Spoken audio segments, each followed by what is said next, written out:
আপনি বাসর ঘরে কেন আসলেন? বিয়ে হয়েছে আপনার ছেলের সঙ্গে আর বাসর ঘরে আপনি শ্বশুরমশাই। বিয়ে হয়েছিল আমার স্বামীর সঙ্গে, কিন্তু বাসর রাতে ঘরে আসলো আমার শ্বশুরমশাই। এবং আমার বিয়ের আগেই আমার শাশুড়ির মারা গেল, প্রায় ৩ বছর হয়ে গিয়েছিল। তারপর আমাদের বিয়ের পরে শুধু রাতে কেন যখন ইচ্ছে তখন আমার শ্বশুরমশাই আমার স্বামীর সামনেই শ্বশুরমশাই আমাকে বিছানায় ফেলে। কি কারণে আমার স্বামী এসব মেনে নিত তা জানলে তোমাদের চোখ কপালে উঠে যাবে। আমি শালা, আমি বাংলাদেশের একজন বাসিন্দা। আজকের ঘটনাটি শোনার পর তোমাদের হয়ে যাবে। আমি কথা দিলাম বন্ধুরা, মূল ভিডিওটি শুরু করার আগে তোমাদের কাছে ছোট্ট একটা রিকোয়েস্ট। তোমরা যারা নতুন তারা আমার চ্যানেলটিকে সাবস্ক্রাইব করে পাশে থাকবে। তাহলে এবার আসল ঘটনা আসি। বাসর রাতে জানতে পারি যে আমার সঙ্গে নাকি শ্বশুরমশাই বাসর ঘরে আসবেন। আসলে বাসর রাতে আমি যখন আমার স্বামীর অপেক্ষায় বসেছিলাম তার কিছুক্ষণ পরেই দেখি আমার শ্বশুরমশাই ঘরের ভিতরে ঢুকে আমার সাথে ব্যবহার খারাপ করার চেষ্টা করছিলেন। তখন আমি ভয় পেয়ে আমার বাসা থেকে বেরিয়ে চিৎকার চেঁচামেচি করে আমার স্বামীর নাম ধরে ডাকতে শুরু করেছিলাম। কারণ ওই সময় তো আমি আমার স্বামী ও শ্বশুরমশাই এ ব্যাপারে আসল সত্যিটা জানতাম না। আমার শ্বশুরমশাই ও আমার স্বামী তো আমার অভিভাবক, ও আমার থেকে অনেক বড়। একটা সত্যি কথা গোপন করে রেখেছিল এবং আমার সঙ্গে অনেক বছর না করেছিল। আমি পড়াশোনায় ভীষণ ভাল ছিলাম এবং আমার আগে আরও পড়াশোনা করার অনেক ইচ্ছে ছিল। আমি একজন মেধাবী ছাত্রী ছিলাম। ওই সময় তো আমার জীবনের সব কিছুই ঠিকঠাক চলছিল। কিন্তু একদিন হঠাৎ করে আমার বাবার এক উকিল বন্ধু আমার বাবাকে এসে বলল, একটা নাকি জমিদার পরিবার আছে এবং তারা অনেক বলল এবং তাদের অনেক সম্পত্তি আছে, তাদের সুগার ফ্যাক্টরি, পেট্রোল পাম্প ও আরও অনেক কিছু ব্যবসা আছে। আমার বাবা তো তাদের টাকা পয়সা ও সম্পত্তি দেখে এই সম্বন্ধের জন্য রাজি হয়েছিল। তারপর প্রথম দিন যখন আমাকে ছেলে পক্ষ থেকে দেখতে আসে তখন আমার ভাসুর ও আমার হবু স্বামী ও শ্বশুরমশাই আমাকে দেখতে এসেছিল। যেদিন তারা ৩ জন মিলে আমাকে দেখতে এসেছিল সেদিন আমার শ্বশুরমশাইয়ের ব্যবহার দেখে তো আমি খুব আশ্চর্য হয়েছিলাম। শুধু আমি কেন, আমার বাবা মাও ভীষণ আশ্চর্য হয়েছিল। কারণ আমার শ্বশুরমশাই আমার হাত দেখে জানার চেষ্টা করেছিলেন যে আমি একজন সর্বগুণসম্পন্ন নারী কি না। শুধু তাই নয়, আমাকে অনেক রকমভাবে যাচাই করার পরে উনি আমাকে নিজের ছোট ছেলে সিহাবের জন্য পছন্দ করেছিলেন এবং আমাকে তার ছোট ছেলের জন্য পছন্দ করার পরে আমার বাবাকে হবু শ্বশুরমশাই বলেছিলেন, মাস্টার মশাই, আপনার মেয়ে তো হীরা আছে এবং আপনার মেয়েকে আমার বাড়ির বৌমা করব। আমার বাবা একটা প্রাইভেট স্কুলের মাস্টার ছিল, তাই আমার বাবাকে সবাই মাস্টারমশাই বলেই ডাকত। আমি বাবা মায়ের একমাত্র কন্যা সন্তান ছিলাম। ছেলেপক্ষ থেকে যখন আমাকে দেখতে আসার কথা হয়েছিল তার আগে আমার বাবার বন্ধু মানে উকিল কাকু ছেলেটির ছবি, আমার হবু স্বামী সিহাবের ছবি আমার বাবাকে দেখেছি এবং সিহাবের সুন্দর চেহারা দেখে তো আমার বাবা তাদেরকে আমাদের বাড়িতে আমন্ত্রণ জানিয়েছিল। কিন্তু আমরা কেউ স্বপ্নেও ভাবতে পারিনি যে আমার জীবন তো মুহূর্তের মধ্যেই নরকে পরিণত হতে চলেছিল। এমনকি আমার শ্বশুর আমাকে যেদিন দেখতে আসে সেদিনই এই বিয়েটা পাকা করে দিয়েছিল। কিন্তু আমার বাবা যখন এই বিয়েটা পাকা করার আগে ভাবনা চিন্তা করার কিছু দিনের সময় চেয়েছিল, আমার হবু শ্বশুরমশাইকে বলেছিল, জমিদারবাবু, এত তাড়াহুড়ো করার কি আছে, আমাকে তো কিছু দিন সময় দিন ভাবনা চিন্তা করার জন্য। তখন আমার হবু শ্বশুরমশাই আমার বাবাকে বলেছিল, মাস্টারমশাই, এই হিরেটা আমি তাড়াতাড়ি আমার রাজপ্রাসাদে নিয়ে যেতে চাই, আমার রাজপ্রাসাদের শোভা বাড়ানোর জন্য। তারপর আমার হবু শ্বশুরমশাই তার পার্সোনাল উকিলকে মানে আমার বাবার যিনি বন্ধু ছিলেন উকিল কাকু, উনাকে আমার হবু শ্বশুরমশাই চোখে চোখে কিছু ইশারা করলেন।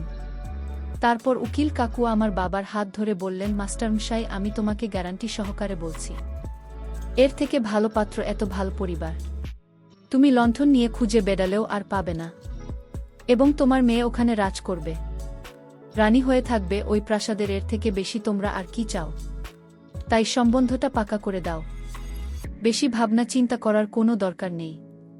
আমি আছি তো। ঠিক ওই সময় আমার শ্বশুরমশাই নিজের পকেট থেকে একটা স্বর্ণের আংটি বের করে নিজের ছেলের হাতে দিয়ে বললেন, আংটিটা আজকে পরাতে হবে।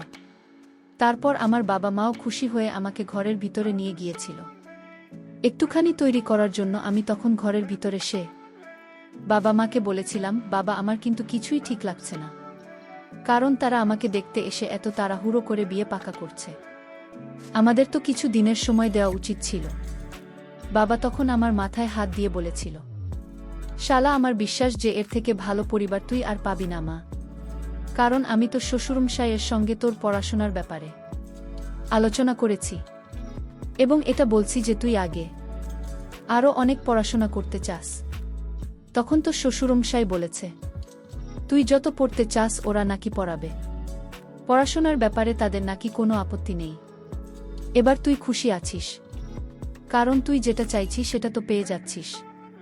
তারপর বাবা যখন আমাকে এটাও বলেছিল যে আমার শ্বশুরবাড়ির লোকেরা নাকি বিয়ের পরেও আমাকে পড়াশোনা করার সুযোগ দেবে, এই কথা শুনে তো আমি বাবা মায়ের মুখের দিকে তাকিয়ে সেজেগুজে তৈরি হয়েছিলাম। তারপর সেদিনই আমাদের আংটি বদল হয়েছিল, এবং তার কিছুদিন পরেই বিয়ের তারিখ পাকা হয়েছিল। এমনকি আমার আংটি বদল হওয়ার সময় আমার শ্বশুরমশাই যা কাণ্ড ঘটিয়েছিল সেটা শুনে তো আপনারা অনেক বেশি আশ্চর্য হয়ে যাবেন। আসলে আংটি বদলের সময় আমি তো শিহাবকে আংটি পরিয়ে দিয়েছিলাম, কিন্তু জানি না কেন তার মুখে তখন হাসি ছিল না। এমনকি সে তো আমার দিকে তাকিয়েও দেখেনি। শুধু তাই নয়, আমার হবু স্বামীর মুখে তখন হাসি ছিল না। শুধু আমার স্বামী কেন, আমার ভাসুরের মুখে কোনো হাসি ছিল না। তারপর আংটি বদলের সময় শিহাব যখন আমাকে আংটি পরাতে আসেন, তখন জানি না কেন তার হাত জোট করে কাঁপছিল, এবং তার চোখ মুখ লাল হয়ে গেছিল, এবং সে বারবার তার বাবার মুখের দিকে তাকাচ্ছিল, কিন্তু সে আমাকে আংটি পরাতে পারছিল না। তারপর ওই সময় আমার শ্বশুর সবার সামনে শিহাবকে গালাগালি দিয়ে বললেন, ছাড়, তোর দ্বারা কিছুই হবে না, দেয় এই সব কাজটাও আমি করে দিচ্ছি। এই বলে আমার শ্বশুরমশাই আংটিটা শিহাবের হাত থেকে কেড়ে নিয়ে উনি নিজেই আমাকে আংটিটা পরিয়ে দিয়েছিলেন। ওই সময় তো আমি কিছুই বুঝতে পারছিলাম না যে তারা এসব কি করছিল। আমার শ্বশুরের কাণ্ড দেখে তো অনেক বেশি আশ্চর্য হয়েছিলাম, এবং আমার হবু স্বামী কেন এত ভয় পাচ্ছিল আমাকে আংটি পরানোর সময়। তখন আমার শ্বশুরের পার্সোনাল উকিল উকিল কাকু আর কি, উনি আমার বাবা মায়ের দিকে মুচকি হেসে বলেছিল, আরে আমাদের শিহাব না, ভীষণ সহজ সরল, আজ পর্যন্ত কোনো মেয়ের দিকে খারাপ নজরে দেখাতো। অনেক দূরের কথা, সে তো আজ পর্যন্ত কোনো মেয়ের সঙ্গে কথা বলেনি, তাই সে হয়তো একটু ঘাবড়ে গেছে। আপনারা এটা নিয়ে কোনো দুশ্চিন্তা একদম করবেন না। তার কিছু দিনের মধ্যেই কিন্তু আমি বিয়ে হয়ে শ্বশুরবাড়িতে চলে আসি। বিয়েতে যখন আমি শিহাবের সঙ্গে মণ্ডপে বসেছিলাম, সেদিন কিন্তু তার মনে অনেক ফুর্তি ছিল, এবং সেদিন কিন্তু আমার শ্বশুরমশাই আমাদের বিয়েতে উপস্থিত ছিলেন না। আমার বাবা যখন আমার শ্বশুরমশাইয়ের খোঁজ স্বামী নিতে শুরু করেছিল, তখন উকিল কাকু আমার বাবাকে বলেছিল রাত্রি 9টার পরে নাকি আমার শ্বশুরমশাই নিজে ওষুধ খেয়ে শুয়ে পড়েন। উনি নাকি 9টার পরে আর রাত জাগতে পারেন না, আর সেজন্যই নাকি উনি আমাদের বিয়েতে উপস্থিত থাকতে পারেননি। এই কথাটা শুনে আমার মনে একটু খটকা লেগেছিল। তারপর বিয়ে করে যখন আমি বিদায় হয়ে শ্বশুরবাড়িতে চলে আসি, তখন বাসর রাতে স্বামীর অপেক্ষায় বসেছিলাম। ভেবেছিলাম স্বামীর সঙ্গে অনেক ভালো সময় কাটাবে। তার কিছুক্ষণ পরেই আমার ঘরের দরজা খুলে উনি যখন আমার ঘরের ভেতরে প্রবেশ করেন, তখন উনাকে দেখে তো আমি অনেক বেশি ঘাবড়ে গিয়ে চিৎকার চেঁচামেচি শুরু করেছিলাম। কারণ আমার ঘরের ভিতরে আমার স্বামী নয়, আমার শ্বশুরমশাই আমার ঘরের ভিতরে ঢুকেছিল। তারপর আমি যখন রুম থেকে বের হতে যাচ্ছিলাম, তারপর আমি না পেরে অনেক বেশি ভয় পেয়ে ঘর থেকে বেরিয়ে যায়।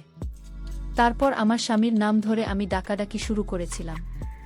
তখন আমার স্বামীকে দেখলাম যে সে নিচে বারান্দার ঘরে ফোনে কারো সঙ্গে কথা বলছিল। তখন আমি আর না পেরে অনেক বেশি ভয় পেয়ে তাড়াতাড়ি আমার স্বামীর কাছে গিয়ে বললাম, তুমি এখানে আছো, আর ওদিকে তোমার বাবা আমার সঙ্গে এসব করার চেষ্টা করেছেন।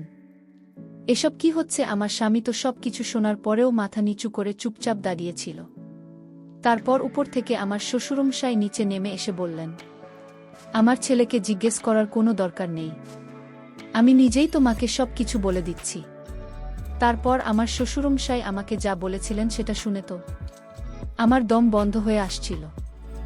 আমার শ্বশুরমশাই তখন মুচকি হেসে বলল, শালা রানী, তুমি আমার বউ এবং আমি তোমার স্বামী, আর আমার ছেলেরা হচ্ছে তোমার সন্তান।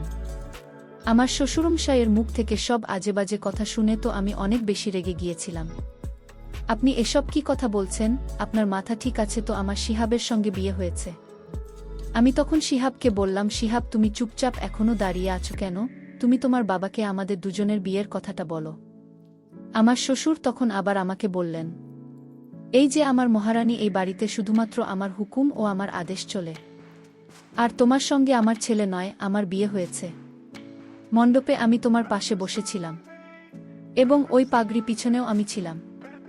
আর আমি তো তোমার ছোট ছেলে হয়। আর আমার 2 ছেলে তো আগেই বিয়ে হয়ে গেছে, তাদের বউ আছে। আমি যখন কোনো মতেই এটা বিশ্বাস করতে রাজি হয়নি, জেসি হবে নাকি 1 বছর আগেই বিয়ে হয়ে গেছে, তখন আমার শ্বশুরমশাই তার ছোট বোন ও মায়ের নাম ধরে বাইরে ডাকলেন এবং বললেন আমি নাকি আজ থেকে তার 2 বৌমাদের শাশুড়ি মা হয়। শ্বশুরের মুখ থেকে সবকিছু শোনার পরে তো কিছুক্ষণের জন্য আমি গান শূন্য হয়ে গেছিলাম। তো মনে হচ্ছিল যে আমার মাথা কাজ করা বন্ধ করে দিয়েছে, এবং এটাই তো স্বাভাবিক। তারপর আমি যখন কান্নাকাটি শুরু করে আমার শ্বশুরমশাইকে জিজ্ঞেস করেছিলাম যে উনি আমার সঙ্গে এত বড় ছিল না কেন করেছেন, তখন আমার শ্বশুরমশাই আমাকে বললেন, আমি যদি তোমার বাবার কাছে গিয়ে বলতাম যে আমি তোমাকে বিয়ে করব, তাহলে কি তোমার বাবা এই বিয়েতে কখনো রাজি হতো? কারণ আমি তো একজন বয়স্ক বুড়ো মানুষ, আর তুমি কত তরুণী, তাই আমার ছোট ছেলেকে মোহরা বানিয়ে ছলনা করে তোমার সঙ্গে বিয়ে করেছি। এবং আমি তোমার বাবা ও মাকে মিথ্যে কথা বলছিলাম যে আমার ছোট ছেলে সি হবে, সঙ্গে তোমার বিয়ে দিতে চাই। কারণ প্রথম নজরে তোমাকে দেখি আমি ভেবে নিয়েছিলাম যে বিয়ে তোমাকেই করব, কারণ তুমি কত সুন্দরী ও তরুণী। সেটা যেভাবেই হোক না কেন, আমি বিয়েটা তোমার সঙ্গেই করব। তারপর শ্বশুরের মুখ থেকে সবকিছু শোনার পরে আমি যখন কান্নাকাটি করে আমার শ্বশুরের সামনে হাত জোড় করে বলেছিলাম আমাকে যাতে বাড়ি যেতে দেয়, তখন আমার শ্বশুরমশাই আমাকে বলেছিলেন, ও আমার রানী, তোমাকে তো বিয়ে করেছি এই বাড়ির মালকিন করার জন্য, তাই আজ থেকে এটা বলা ছেড়ে দাও যে তুমি বাবার বাড়ি যাবে। তারপর আমার শ্বশুরমশাই তার ছেলে ও বৌমাদের উপর অনেক জোরে চিৎকার করে হুমকি দিয়ে বললেন, তোমরা 4 জন মিলে এখানে দাঁড়িয়ে কেন নাটক দেখছে, নাকি সব নিজের ঘরে চলে যাও এবং আমাদের স্বামী স্ত্রীদের একা ছেড়ে দাও। এটা আমাদের মাঝখানের ব্যাপার, এমনিতেও আজ আমাদের বাসর রাত। তারপর আমার শ্বশুরমশাই আমাকে ঘরের ভিতরে নিয়ে এসে আমার সঙ্গে জোর করে সারা রাত। সেদিন আমি সারা রাত ঘুমাইনি। সেদিন সারা রাত আমার চোখ দিয়ে জল পড়েছিল, এবং আমার কিছুই বুঝতে বাকি ছিল না যে আমার সঙ্গে অনেক বড় অন্যায় হয়েছিল। কিন্তু সেদিনই আমি নিজের মনে মনে প্রতিজ্ঞা করেছিলাম যে এটার প্রতিশোধ তো আমি নিয়েই ছাড়ব, এবং আমি নিজের জীবন নষ্ট হতে দেব না, এবং সেটা নিজের জ্ঞান ও উপস্থিত বুদ্ধির মাধ্যমে করব। আমার সঙ্গে অত বড় অপরাধ হওয়া সত্ত্বেও আমি কিন্তু হার মানিনি। এমনকি ওই বাড়িতে কিছুদিন থাকার পরে আমি বুঝতে পেরেছিলাম যে আমার শ্বশুরমশাই তার ছেলে ও বৌমাদের ভয় দেখিয়ে রেখেছিলেন। এমনকি আমার শ্বশুর তো তার ছেলেদের হাত খরচের জন্য 1 টাকাও দিত না। আমার শ্বশুরমশাই মানে আমার স্বামী তাদেরকে সারাক্ষণ অপমান করত। এমনকি তারা 4 জনে আমার শ্বশুরের প্রত্যেকটা কথা ভয়ে মাথা নত করে পেতে দিত, কারণ তারাও বাধ্য ছিল। আমার শ্বশুরের এত সম্পত্তি থাকা সত্ত্বেও সে তার ছেলেদেরকে কিছু দিত না, এবং তাদের 20 টাকার প্রয়োজন হলেও তারা আমার বুড়ো শ্বশুরের কাছে হাত পেতে চেয়ে নিত। এমন নয় যে সব কিছু জানার পরেও আমি সেখান থেকে পালানোর কোনোদিন চেষ্টা করিনি। আমি বীরুর কাছ থেকে পালানোর অনেক চেষ্টা করেছিলাম। এমনকি আমার বাবা মা সব কিছু জানতে পেরে যখন আমার শ্বশুর বাড়িতে এসেছিল আমাকে সেখান থেকে নিয়ে যেতে, কিন্তু আমার বুড়ো স্বামী আমার বাবা মাকে হুমকি দিয়েছিল, এবং বুড়োর যেহেতু অনেক টাকা ও সম্পত্তি ছিল, তাই আমার বুড়ো স্বামী আমার বাবা মাকে বলেছিল তারা যদি বেশি বাড়াবাড়ি করে তাহলে আমার বুড়ো স্বামী নাকি টাকার জোর দেখে আমার বাবা মাকে মিথ্যে কেসে ফাঁসিয়ে দিয়ে জেলের ভিতরে ভরে দেবে। আমার বুড়ো স্বামী মানে শ্বশুরমশাই তাদেরকেও শাস্তি দিতে ছাড়ত না। আর এই সব কিছুই উকিল কাকুর জন্যই হয়েছিল, কারণ ওই উকিল তো সব কিছুই আগে থেকে জানতেন। উকিল আমার স্বামীর ডানহাত ছিল, সে টাকার লোভে আমার শ্বশুরের সব কথা শুনতে এবং আমার জীবনটাকে নষ্ট করেছিল, এবং আমার শ্বশুরের টাকা পয়সা সব কিছুর হিসেব উকিল রাখতে। বন্ধুরা, পরিশেষে একটি কথা তোমাদের উদ্দেশ্য করে বলতে চাই, তোমরা বিয়ের আগে অবশ্যই সময় নিবে, তাড়াহুড়ো করে বিয়ে করবে না বা বিয়ে দেবে না, তাহলে আজকের মতো অবস্থা তোমাদের হবে। বন্ধুরা, গল্পটি ভালো লাগলে লাইক করে পাশে থাকবেন ধন্যবাদ।